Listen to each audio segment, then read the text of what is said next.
Hello students, कैसे हैं आप सब। तो अपने लास्ट वीडियो तक हम कंप्लीट कर चुके हैं अपना 13 chapter magnetic effect of electric current. आज के वीडियो से हम स्टार्ट करेंगे अपना 6 चैप्टर क्लास 10 सीबीएसई के लिए लाइफ प्रोसेस और कंप्लीट करेंगे इस चैप्टर को। और यही नहीं, सारे जो बायोलॉजी के चैप्टर हमारे बचे हुए हैं जो अभी तक हमने डिस्कशन नहीं किए हैं सभी को हम कवर करेंगे।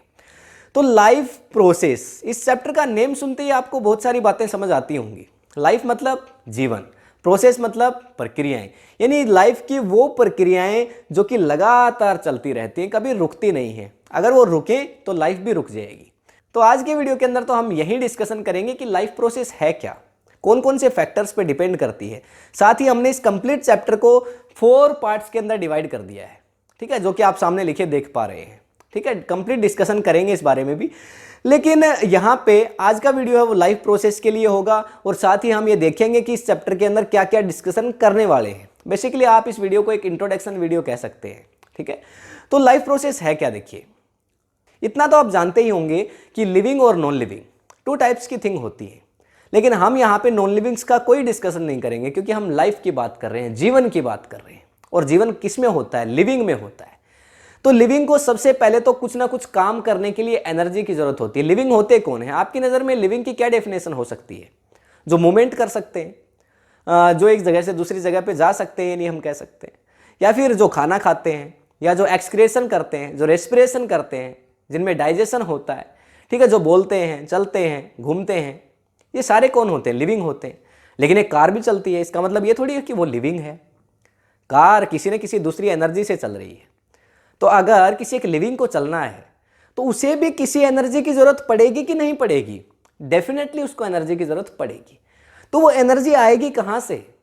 भाई जिंदा रहने के लिए we know that cell is basic unit of life and fundamental unit of life. Cell क्या है? हमने 9th क्लास में सेल को डिस्कशन कर लिया था कि सेल के मेनली 3 पार्ट्स होते हैं, cytoplasm, cell membrane, plasma membrane और वहीं पे न्यूक्लियस। लेकिन एक सेल है वो कैसे काम करती है? सारी एक्टिविटीज जो जीवन की जितनी सारी लाइफ की बेसिक यूनिट है सेल, तो मतलब लाइफ की जितनी सारी प्रोसेस होती हैं उसको सेल कंप्लीट करती है। ठीक है, लेकिन वो करेगी कैसे? उसको एनर्जी मिलेगी कहाँ से इस सब के लिए? तो सबसे पहले तो हम लाइफ प्रोसेस की डेफिनेशन देख लेते हैं। The process which maintain body functions and necessary for survival for living organisms are called life process. यानी वो सारी प्रोसेस जो किसी लिविंग ऑर्गेनिज्म के लिए नेसेसरी है, आवश्यक है, उनको हम लाइफ प्रोसेस कहेंगे। अब इसको हमने कंप्लीट आपके चैप्टर को 4 पार्ट्स में डिवाइड कर दिया। यहां पे आप देख सकते हैं न्यूट्रिशन, रेस्पिरेशन, ट्रांसपोर्टेशन और एक्सक्रीशन। सबसे पहले तो आपको जो खाना है वो खाना पड़ेगा। एनर्जी प्राप्त करने के लिए, एनर्जी को लेने के लिए खाना पड़ेगा आपको। किसी भी मोड से आपको न्यूट्रिएंट्स को बॉडी के अंदर ले जाना होगा। और ये न्यूट्रिएंट्स कौन से होते हैं? आप देख चुके हैं, carbohydrate, fat, protein, minerals, roughage, water, ये सब क्या होते हैं? न्यूट्रिएंट्स होते हैं। और यही तो हमारी बॉडी को ग्रो करने में हेल्प करते हैं। तो इनको हमें हमारी बॉडी में इंटैक्ट करना पड़ेगा। अब लिविंग में तो हम भी आते हैं, प्लांट्स भी आते हैं, तरह तरह के छोटे छोटे ऑर्गेनिजम्स भी आते हैं। तो सभी को, क्योंकि सभी के पास लाइफ है ना, सभी के पास जीवन है ना, तो सभी को एनर्जी की जरूरत पड़ती ही होगी। तो सभी के पास न्यूट्रिशन के अलग अलग मेथड्स होते हैं। बेसिकली ये जो टर्म है ना आपके पास न्यूट्रिशन, इसका मतलब यही होता है फूड को इंटेक करना, चाहे वो कैसे भी, अपने फूड को तैयार करना। अब हम लोग हैं जैसे ह्यूमंस हैं, अब कहाँ जाएंगे खाना ढूंढने? तो प्लांट से ले लेते हैं, एनिमल से ले लेते हैं। प्लांट से अनाज वगैरह होते हैं वो सारे हम ले लेते हैं। एनिमल से एग, मिल्क, मीट, फिश, ये सारी कहाँ से आती है? एनिमल से आती है। तो बहुत सारी खाने की जो चीज़ें हैं जो आप सभी जानते होंगे, वो हमारी सारी चीज़ें या तो प्लांट से आती हैं या फिर एनिमल से आती हैं। There is no other source for food. तो हमारे खाने के लिए कोई दूसरा सोर्स नहीं है। वहीं प्लांट की अगर बात करें तो प्लांट अपना खाना कहाँ से लाते होंगे? प्लांट अपना खाना तैयार करते हैं सनलाइट की हेल्प से, जो कि फोटोसिंथेसिस प्रोसेस आप बहुत बार सुन चुके हैं। फोटोसिंथेसिस में होता क्या है? सिंपली सनलाइट आती है, क्लोरोफिल कंटेंस होता है लिफ के अंदर, उस पर गिरती है, लाइट एनर्जी आई, केमिकल एनर्जी में कन्वर्ट हो गई। वहाँ पे प्लांट ने अपने फूड को प्रिपेयर कर लिया। तो उनको कहते हैं ऑटोट्रोप्स, जो अपना खुद खाना बना लेते हैं। वहीं पे कुछ ऐसे होते हैं जो हेटेरोट्रोप्स होते हैं, यानी हम लोग जो कि अपने खाने के लिए दूसरे पे डिपेंडेंट हैं।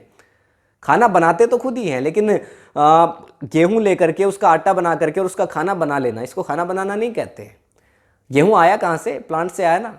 मिल्क जो पीते हो आया कहाँ से? एनिमल से आया ना। तो हम तो दूसरे पे डिपेंडेंट हो गए, और जो दूसरे पे डिपेंडेंट होते हैं उनको कहा जाता है हेटेरोट्रोफ्स। और वो जो मोड होता है न्यूट्रिशन का, तो ऑटोट्रोफिक मोड हो गया, प्लांट तो अपना खुद बना रहे हैं।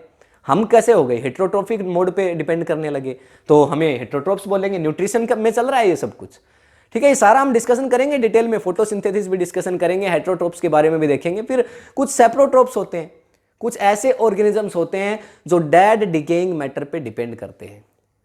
डेड डिकेइंग मैटर मतलब समझते होंगे कि जो मरे हुए एनिमल्स हैं, पेड़ की पत्तियां सूख करके गिर जाती हैं, ठीक है, वो मरे हुए प्लांट आप उनको कह सकते हैं। और कुछ एनिमल्स हैं उनकी डेथ हो जाती है फॉरेस्ट में, उनके ऊपर डेड डिकेइंग मैटर पे जो डिपेंड करते हैं उनको कहा जाता है सेप्रोट्रोफ्स। तो सेप्रोट्रोफिक मोड कह सकते हो आप उसको। कुछ सिम्बायोटिक रिलेशनशिप वगैरह आपने पढ़े होंगे, जैसे कसकटा है, पैरासाइट होता है, दूसरे पे डिपेंड करता है। किसी एक पेड़ को अपना होस्ट बना लेती है, उसके ऊपर व्रैप हो जाती है और वहीं से अपने जो न्यूट्रिएंट्स हैं उनको लेती है, तो वो दूसरा एक पैरासाइटिक न्यूट्रिशन उसको आप कह सकते हैं। दूसरा पॉइंट आता है रेस्पिरेशन। अब जो खाना आपने किसी न किसी मेथड से खाया है, चाहे वो ऑटोट्रोफिक मोड से हो, चाहे वो हेटेरोट्रोफिक मोड से हो, चाहे वो सेप्रोट्रोफिक मोड हो, पैरासाइटिक हो, जो कोई भी हो, जो आपने खाना खाया है, एक्चुअल में क्यों खाया है? एनर्जी के लिए। तो एनर्जी तो चाहिएगी ना, तो इसके लिए जो फूड है वो कॉम्प्लेक्स सब्सटेंस में होता है। इसको छोटे छोटे पार्ट्स के अंदर आपको तोड़ना पड़ता है, यानी इसका डाइजेशन आपको करना पड़ता है, और इसके लिए आपके पास अलग से डाइजेस्टिव सिस्टम होता है, जिसको हम पढ़ेंगे डिटेल के अंदर। तो जो डाइजेस्टिव सिस्टम है उससे आप क्या करते हैं, जो फूड है उसको कॉम्प्लेक्स से सिंपलर सब्सटेंस में तोड़ सकते हैं। डाइजेशन का मतलब यही होता है, the broken down of food from complex to simpler substances, इसी को डाइजेशन कहते हैं। तो डाइजेशन हो गया, उसके बाद अभी भी एनर्जी तो नहीं मिली ना भाई। जैसे प्रोटीन है वो एमिनो एसिड्स में, ग्लिसरॉल में टूट जाएगा, फैट है वो फैटी एसिड में टूट जाएगा, वहीं पे अगर आप बात करेंगे कार्बोहाइड्रेट की तो ग्लूकोज में टूट जाएगा। जो फ्रूट खाएंगे कि क्या मिलता है उनसे? आपको ग्लूकोज मिलता है। तो इस तरह से ये जो कॉम्प्लेक्स फूड आपने खाया था ये अब सिंपल फूड के अंदर टूट जाएगा, लेकिन एनर्जी अभी भी नहीं मिली। तो उसके बाद सेकेंड प्रोसेस आपकी यहां पे आती है रेस्पिरेशन। तो रेस्पिरेशन का मतलब क्या है कि जो फूड है उसको ऑक्सीजन की प्रेजेंस में या अब्सेंस में उसको ब्रेक डाउन करके उससे एनर्जी रिलीज करनी। हमें तो एनर्जी चाहिए ना, और एनर्जी किस फॉर्म में होती है? एटीपी की फॉर्म में। एनर्जी है वो एटीपी की फॉर्म में होती है। एटीपी मतलब एडिनोसाइन ट्राइफॉस्फेट। ये एक करेंसी है, जैसे रुपीज होते हैं ना, मार्केट से सामान लेने जाते हो तो रुपीज देते हो, ठीक वैसे ही हमारी जो बॉडी है उसके लिए ये करेंसी की एक यूनिट है एटीपी, जो कि आपको पता होगा, हमने पढ़ा है mitochondria is called power house of cell. तो माइटोकॉन्ड्रिया के अंदर जो एनर्जी स्टोर होती है वो एटीपी की फॉर्म में होती है। पर एनर्जी बनी कहां से? जो कि रेस्पिरेशन प्रोसेस के अंदर बनी है। अब एनर्जी बन तो गई है रेस्पिरेशन प्रोसेस में, लेकिन आपके बॉडी सेल तक, मैंने थोड़ी देर पहले बोला था कि cell is basic unit of life, यानी सारी सेल तक एनर्जी नहीं जाएगी तो फिर काम कैसे चलेगा? भाई ये हाथ है, ये पूरे दिन काम करता है, इसको एनर्जी चाहिए कि नहीं चाहिए? हमारा ब्रेन है वो पूरे दिन काम करता है, उसको भी एनर्जी चाहिए। हमारे पैर हैं वो पूरे दिन दौड़ते हैं बेचारे, उनको भी एनर्जी चाहिए। डाइजेस्टिव सिस्टम का हर एक part, stomach, small intestine, large intestine, फिर रेस्पिरेटरी सिस्टम के पार्ट्स, लंग्स, सभी को तो एनर्जी चाहिए। सभी की जो सेल है उनको तो एनर्जी चाहिए कि नहीं चाहिए? किसी ने भी अगर काम करना बंद कर दिया, मान लो लंग्स ने कहा कि मैं अपना काम नहीं करूंगा, भैया तुम तो जाओ, फूड जो खा लेते हो एनर्जी सभी को बांट देते हो, मेरे को तो एनर्जी देते ही नहीं हो, तो क्या होगा? तो मतलब बॉडी के हर एक पार्ट को, हर एक सेल को एनर्जी चाहिए कि नहीं चाहिए? तो अब इसके लिए जो एनर्जी है उसको क्या करना पड़ेगा? ट्रांसपोर्ट करना पड़ेगा। और एनर्जी ही नहीं, एनर्जी के साथ साथ जब आपने फूड का डाइजेशन किया तो कुछ वेस्ट मटेरियल भी बचे होंगे। भाई खाना अगर आपने खाया है तो ऐसा तो है नहीं कि आपने 1 kg खाना खाया तो पूरा 1 kg ही एब्जॉर्ब हो गया बॉडी में, उसमें से कुछ वेस्ट जरूर मिलेगा। 100 ग्राम हो सकता है, 10 ग्राम हो सकता है, उसको रिमूव भी करना पड़ेगा। अब हम केवल खाना खाते ही नहीं हैं, कुछ ड्रिंक भी पीते हैं, जूस पीते हैं, पानी पीते हैं, तरह तरह की चीज़ें, कुछ ड्रिंक्स हैं वो पीते हैं, तो उनके अंदर भी कुछ इंप्योरिटीज़ होंगी। यानी जो वेस्ट है वो 2 तरीके से हो सकता है आपका। भाई एक तो लिक्विड वेस्ट हो सकता है, दूसरा सॉलिड वेस्ट हो सकता है। तो यहाँ पे अब उस वेस्ट को रिमूव करने के लिए भी हमें एक्सक्रेशन की जरूरत पड़ेगी। तो जो तीसरा पॉइंट यहाँ पे आप देख पा रहे हैं ट्रांसपोर्टेशन, उसमें हमारी हेल्प कौन करेगा? तो ब्लड। भाई हमें एक ऐसे, जैसे इंडिया में आपको किसी भी स्टेट के अंदर कुछ ट्रांसपोर्ट करना है, जैसे मान लो राजस्थान से या हरियाणा से पंजाब कुछ भेजना है, या अरुणाचल प्रदेश भेजना है, या यूपी भेजना है, आसाम भेजना है, कैसे भेजेंगे? एक ऐसी बस ढूंढेंगे, ऐसी गाड़ी ढूंढेंगे कि जिसमें हम सामान को रख दें और वो सारे स्टेट में जाती हो। तो ऐसा हमारे पास एक गाड़ी है, और वो कौन सी गाड़ी है बॉडी के अंदर? जिसको हम कहते हैं ब्लड। ये ह्यूमंस के केस में है, एनिमल्स के केस में है। प्लांट्स के केस की बात करेंगे तो थोड़ा अलग होगा। प्लांट्स के अंदर फिर फ्लोएम और जाइलम, ये दो अलग अलग वसल्स होती हैं जो कि ट्रांसपोर्ट करती हैं। हम 9th में भी पढ़ चुके हैं जाइलम और फ्लोएम टिश्यू को। तो एनिमल्स के केसेस के अंदर तो सिंपली जो ब्लड है इसके कई कंपोनेंट होते हैं, आरबीसीज, डब्ल्यूबीसीज, प्लाज्मा, प्लेटलेट्स, कई कंपोनेंट होते हैं। तो जैसे आरबीसीज हैं वो ऑक्सीजन को ले जाती हैं, क्योंकि ऑक्सीजन की बड़ी ज़रूरत है रेस्पिरेशन में। रेस्पिरेशन आपका 3 टाइप्स का हो सकता है, एरोबिक, एनारोबिक, और एक लैक ऑफ ऑक्सीजन की प्रेजेंस में भी होता है, ठीक है, जिसमें थोड़ी ऑक्सीजन प्रेजेंट होती है, ठीक। तो उसके लिए ऑक्सीजन चाहिए ना बॉडी को, तो ऑक्सीजन को ट्रांसपोर्ट कर देता है ब्लड, ठीक है। ब्लड के अंदर जो आरबीसी प्रेजेंट होता है, वो आरबीसी में भी हीमोग्लोबिन प्रेजेंट होता है, जिसकी वजह से उसका कलर रेड होता है, वो ट्रांसपोर्ट कर देता है। लेकिन वहां से कार्बन डाइऑक्साइड भी निकलती है रेस्पिरेशन में। ऑक्सीजन को इंटेक करते हैं हम, और रेस्पिरेशन के ड्यूरिंग कार्बन डाइऑक्साइड को बाहर छोड़ देते हैं। तो उस कार्बन डाइऑक्साइड को भी तो सारी सेल से लेकर के बाहर छोड़ना है। तो अब इसको कैसे करें हम लोग? तो इसके लिए भी हमारी बॉडी के अंदर जो ब्लड है उसमें प्लाज्मा प्रेजेंट होता है, जो कि ये काम कर लेता है आसानी से। फूड मटेरियल्स को ट्रांसपोर्ट कर देता है, फूड का एब्जॉर्बेशन करता है, जो बना है सारे कॉम्प्लेक्स से सिंपल सब्सटेंस बने हैं उनको वो ट्रांसपोर्ट कर देता है। तो काम आसान हो गया। तो ट्रांसपोर्टेशन बड़ा जरूरी है। वेस्ट मटेरियल्स को भी बाहर निकालना बहुत जरूरी है। मान लो अगर किसी एक जगह पे आप कचरा डालने लगो, आज थोड़ा सा कचरा डाला, कल थोड़ा और कचरा डाल दिया, परसों और कचरा डाल दिया, क्या होगा? बहुत सारा कचरा एक दिन इकट्ठा हो जाएगा। तो क्या ऐसा हम अपनी बॉडी के साथ होने दे सकते हैं? नहीं दे सकते। फिर तो पूरी बॉडी हमारी कचरा हो जाएगी, तो फिर क्या फायदा हो? खाना खाया, कचरा उधर ही जमा होते रहा। तो वेस्ट मटेरियल को भी ट्रांसपोर्ट करके रिमूव करना होता है। तो ये तो सॉलिड वेस्ट की अगर बात करेंगे तो डाइजेस्टिव सिस्टम के थ्रू सॉलिड वेस्ट एनएस के थ्रू रिलीज हो जाता है। और अगर लिक्विड वेस्ट की बात करेंगे तो फिर उसके लिए फिर स्पेशल ऑर्गन है, जैसे किडनी है, एक्सक्रीटरी सिस्टम है आपका, जिसके अंदर जो किडनी है, किडनी में छोटी छोटी यूनिट्स लगी होती है। पूरा पढ़ेंगे किडनी को, क्या है क्या नहीं। किडनी में छोटी छोटी यूनिट्स लगी होती है, बोमेन, capsule, nephron. Nephron filtration unit कहा जाती है किडनी को। किडनी की जो फिल्ट्रेशन यूनिट है वो नेफ्रॉन होती है। कोई पूछेगा तो बताइएगा। तो नेफ्रॉन है वो बहुत सारी लगी होती है जो फिल्टर करने का काम करती है। रेनल आर्टरी, रेनल ट्यूबल, सारा हम पूरी किडनी को, हर एक पॉइंट को हम डिटेल के अंदर डिस्कशन करेंगे, और इतना इजीएस्ट वे में डिस्कशन करेंगे, कहीं यूट्यूब पे मिलेगा नहीं आपको, ठीक। तो बिल्कुल यहाँ पे उसके बाद ये किडनी हो जाएगी। उसके बाद अगर हम बात करते हैं एक्सक्रीशन के लिए, जो एक्सक्रीटरी सिस्टम है, वो जो सॉलिड वेस्ट होता है वो तो फ्लिसेज की फॉर्म में वहां से रिमूव हो ही जाता है, और लिक्विड वेस्ट कुछ इस तरह से रिमूव होगा। तो ये सारी ऐसी प्रोसेस हैं जिनको हम लाइफ प्रोसेस कह सकते हैं, जो कि जीवन के लिए जरूरी है। वहीं प्लांट के अंदर आप बात करेंगे तो उसमें हमें पढ़ना पड़ेगा कि फोटोसिंथेसिस प्रोसेस क्या है, क्योंकि वो खाना अपना फोटोसिंथेसिस के थ्रू बनाएंगे। तो उसमें फोटोसिंथेसिस को हमें पढ़ना पड़ेगा डिटेल में कि क्या ये प्रोसीजर है और ये कैसे पूरी तरह से काम करता है, ठीक है। एनर्जी कैसे बनती है, किस फॉर्म में बनती है, ग्लूकोज बनेगा तो कैसे बनेगा।